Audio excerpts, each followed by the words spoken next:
Hello and welcome to the Pharmacy Informatics Professor 2020 with your host, Dr. Armin Simonian.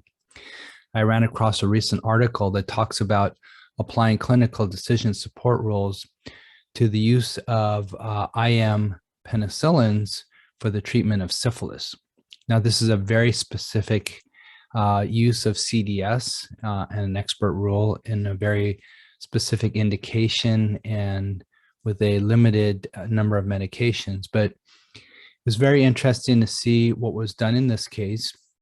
And what I'd like to do in this Journal Club episode is talk about this specific article, a short one, and give the results of what happened with their small study, and then talk more generally about clinical decision support and medication safety and the intersection of those when it comes to the study and practice of pharmacy informatics. So let's start by bringing up the article and talking about this. Let me share my screen here and get the presentation started, and we'll see if we can get into the specifics. So this was specifically about penicillin, and it's a clinical decision support rule.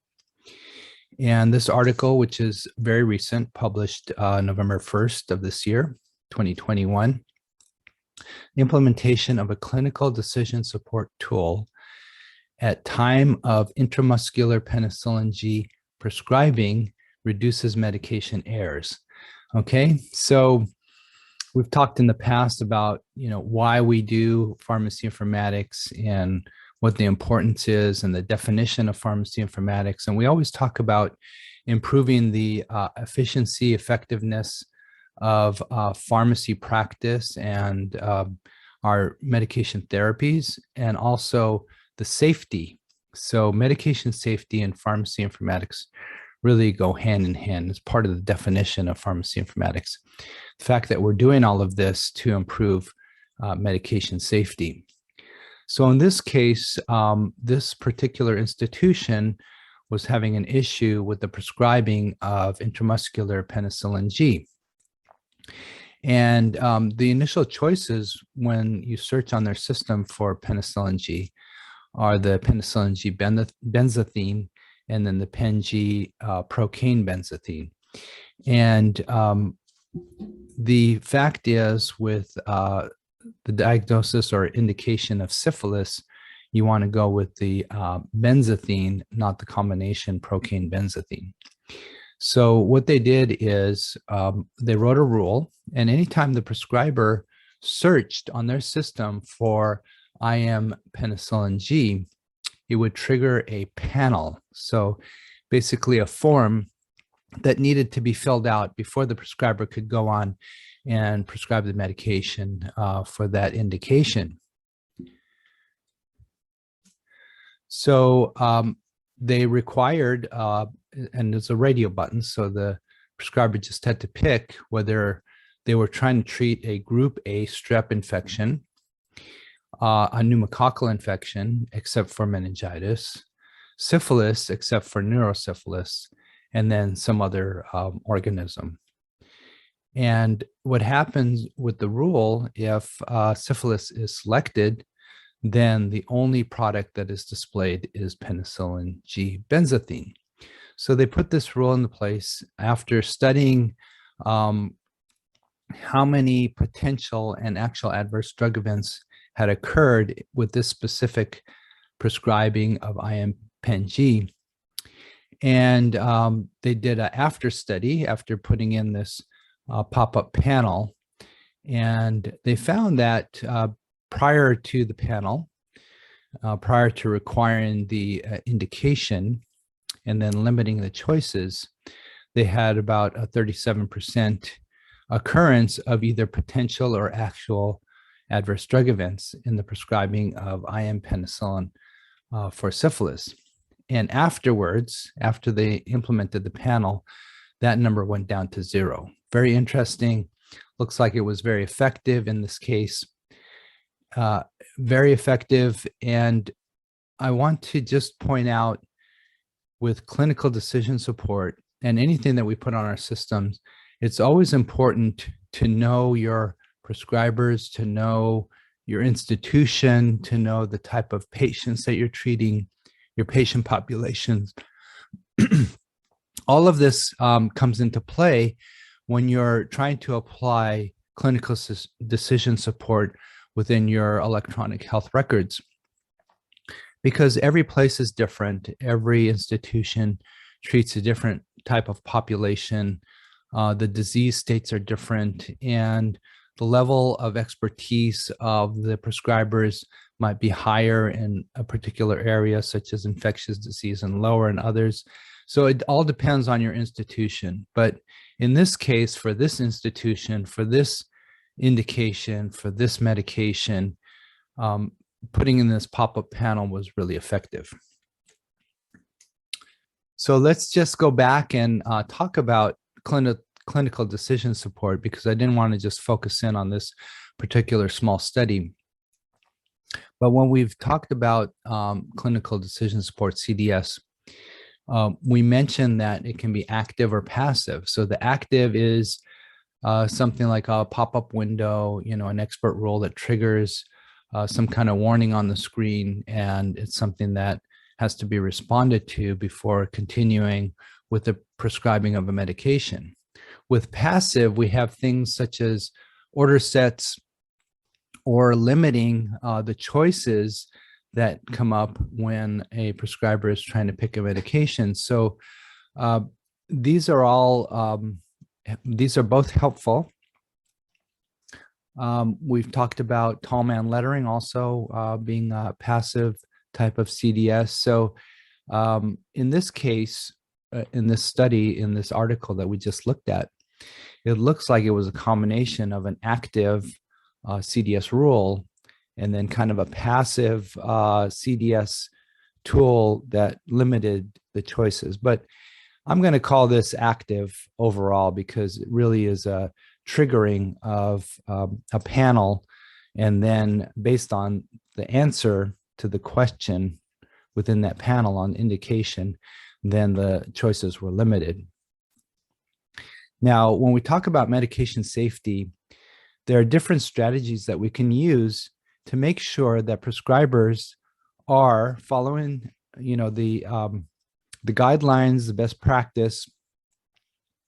And there are different ways to approach this. Now, something that's very common is that institutions, when they find a problem with a particular medication or a particular diagnosis, they will educate their prescribers and even other practitioners, such as nurses and even pharmacists. They'll do an education session, they'll do posters, they'll post flyers, anything that will help educate the prescribers or dispensers or administrators, whoever's administering the drug, to learn more about the issue that's occurring and teach them.